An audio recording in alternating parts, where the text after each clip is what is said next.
I think I have found the right place. Look at all the people. Yeah, I'm outside. Seeing some great costumes so far. Alright.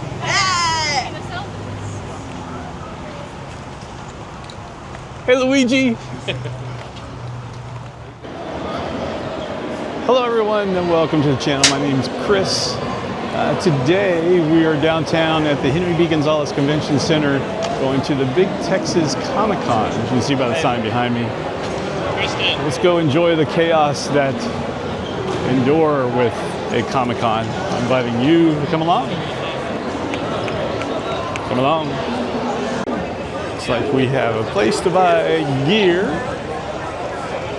We'll be checking that out a little bit later. Places to eat lunch. Very nice. It's like $100 for your fisherman. This is the way. Where to go to first? Let's get the lay of the land. There's a lot of stuff. He's being commissioned. Let's go. Look at these spooky Annabelle.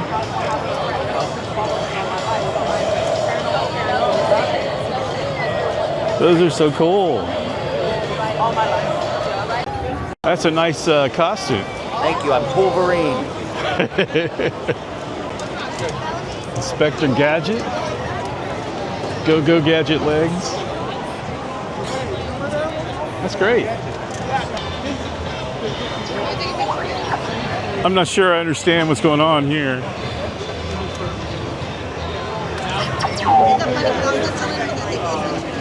R2-D2 pool? R2 pool? Good to see you. That's quite an original costume. Thanks. How great are these costumes? It's fantastic. They even had the book. Great. Great job. Thank you.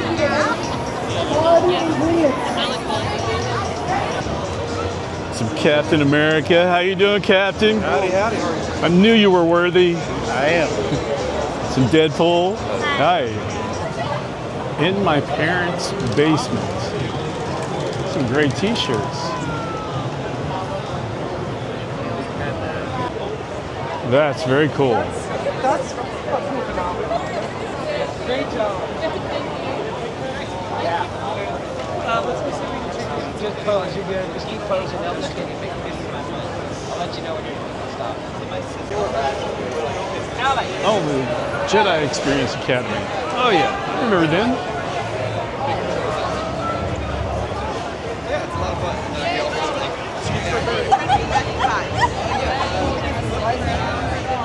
Evo.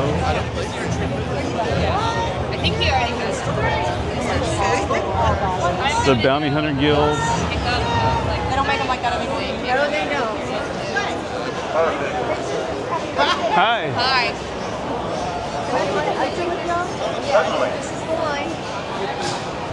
The Ghost of R2. Come on, just a little bit tighter. There you go. This is an interesting layout for Comic-Con. It's quite confusing. I love this costume. It's fantastic. Hi. That's fantastic. Love it.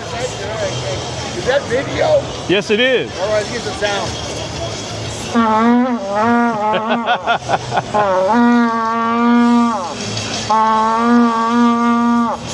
Hail mortals, behold Odin, Lord of Asgard.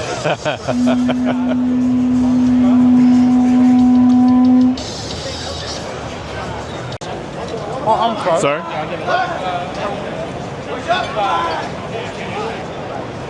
Steve from Blue's Clues. Donovan.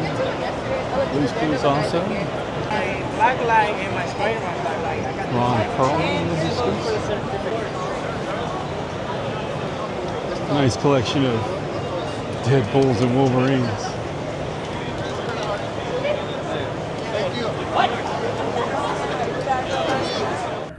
Big Tex welcomes Bonnie Wright. Come on up, Bonnie.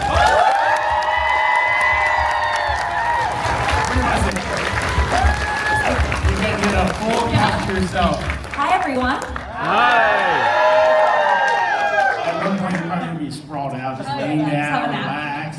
Yeah, we got to see your character you portrayed from beginning to end, with the Philosopher's Stone up until Deathly Hallows. What did you like about Jeannie's travel, Jeannie's path? Yeah, I also like that you called it the Philosopher's Stone, not the Sorcerer's Stone. I know that's the American version, but which kind of doesn't make any sense. High five. As we know, it's the Philosopher's Stone. Yeah. Yeah, I was very, very lucky to have a character like Ginny to play and be with for 10 years. She had such a cool character development, such a cool character arc. I mean, she obviously was like thrown in the deep end in Chamber of Secrets and really became sort of pivotal to the narrative in that story. And that was definitely like a big step up for me because the first Harry Potter was the first, acting I'd ever done. Yeah. So I remember that film was really exciting. And then it just kept getting better. Her character obviously really evolved. She really stepped into herself, and I really sort of had an affection to her character and her art, which I think many people do too. So many people see and love this kind of like quiet fierceness that she has, which I think is very, I don't know, often we see, I don't think this has changed, but I think in the past when Harry Potter was written, we often saw these female characters that were more kind of extroverted and confident, but she was this more kind of introverted, sort of confident character, which I think was great to see from a young woman's perspective, like my own at the time. Like I felt like I could really strive to be more like her in a way.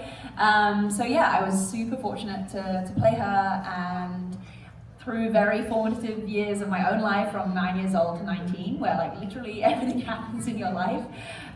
So that was surreal for all of us too, to kind of grow up and grow with our character. My question is, have you ever envisioned how Harry would ask Ginny to marry him? How you popped the question? Oh. I often think maybe she asked, Yeah. To be honest, she knows herself. I feel like she's not waiting for any guy to decide her fate, you know what I mean? Which I'm like, that's the way it can be if you want it to be. You don't have to wait for anyone, just in case anyone's waiting in this room. Let's just find out now. Thank you. If not. Again, give a big Thank San you. Antonio thank you to Bonnie Wright.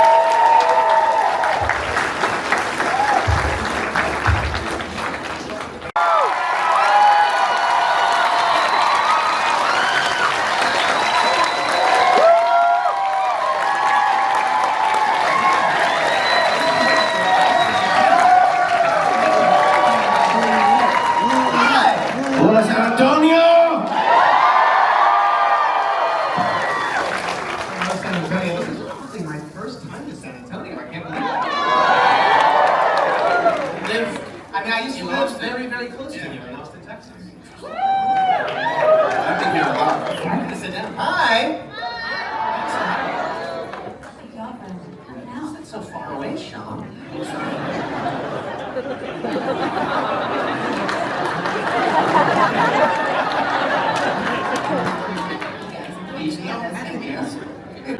What's Peter's precious?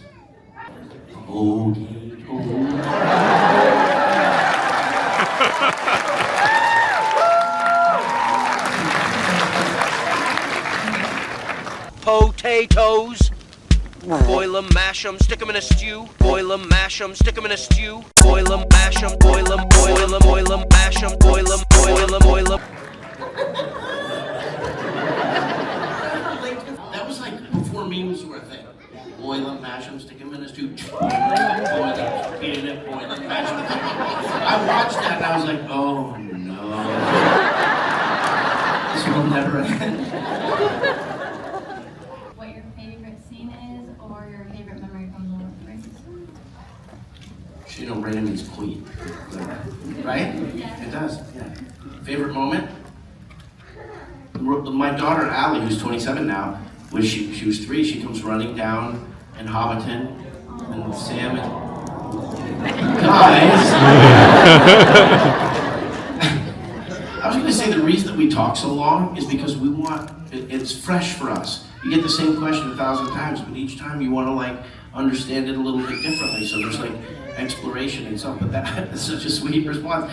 Allie, yeah, and Sam is just farewell Frodo to the Grey Havens, and it's like, you know, Return of the King has like 15 endings. And it just keeps ending, and then it's and it ends again, and it's like, you know, the crying isn't enough. We have to have more crying, you know?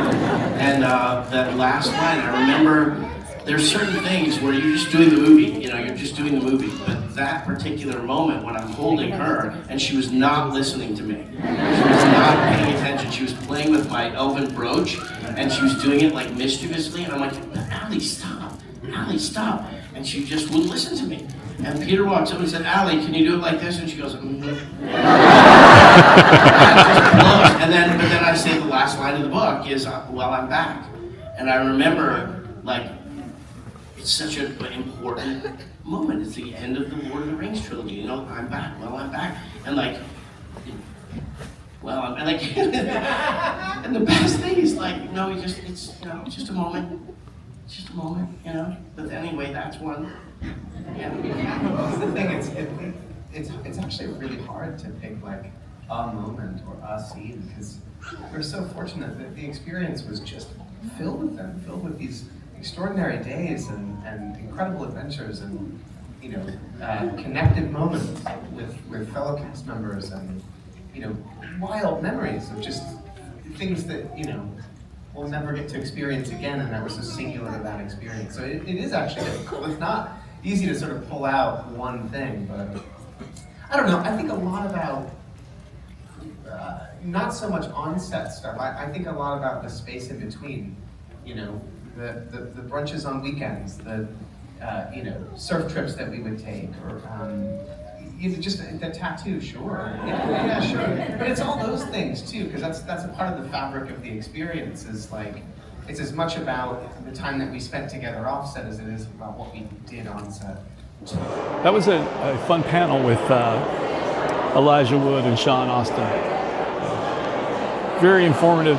Those guys are not only very passionate about filmmaking, but they're very passionate about what they've done and the joy or the connection that fans have made with the movie and their work, and they seem very genuinely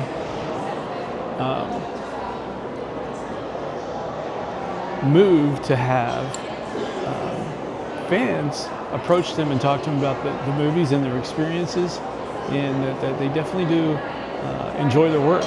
And it's not like some actors you've seen where I've seen you go to these panels, it's like, I don't want to be here. It's like they were actually enjoyed the questions that were asked them and the interaction with the fans of the movie. So that was a good panel to be in. Got a really crappy seat for it, unfortunately. After the Bonnie Wright panel, I decided I needed to get some food. I could have lined up right then and there and gotten a lot closer, but I was hungry, so I went to go get something to eat. And I have Beetlejuice walking towards me. Where else can you see Beetlejuice come walking towards you? But at a convention. How fun is that? So I think I'm going to take a walk around the convention floor a little bit more and think about buying some stuff maybe. I'm going to take one last walk through, check out the vendors and stuff. Spider-Man. CamoBricks.com, military comics and more. Look at all these minifigs.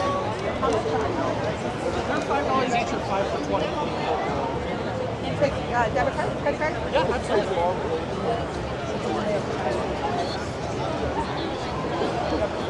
Oh my goodness.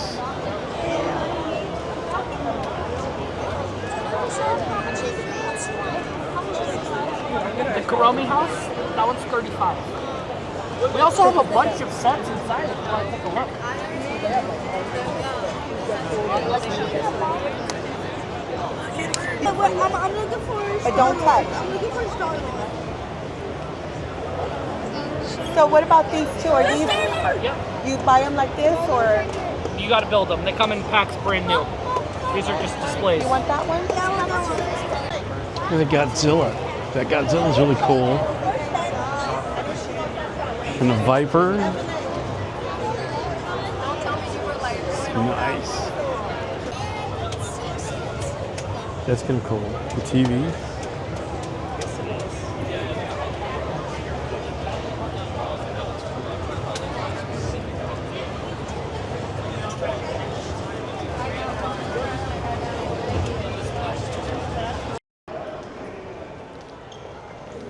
Batman, Catwoman.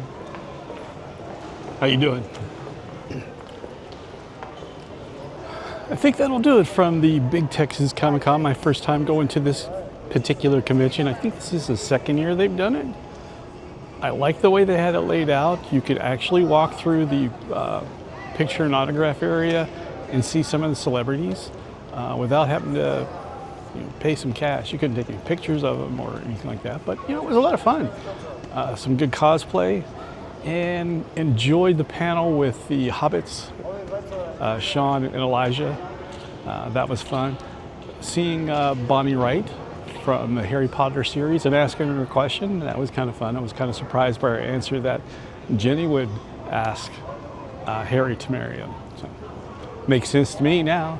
Anyway, thanks for watching. Think about subscribing. And now for something completely different. Bye, everybody.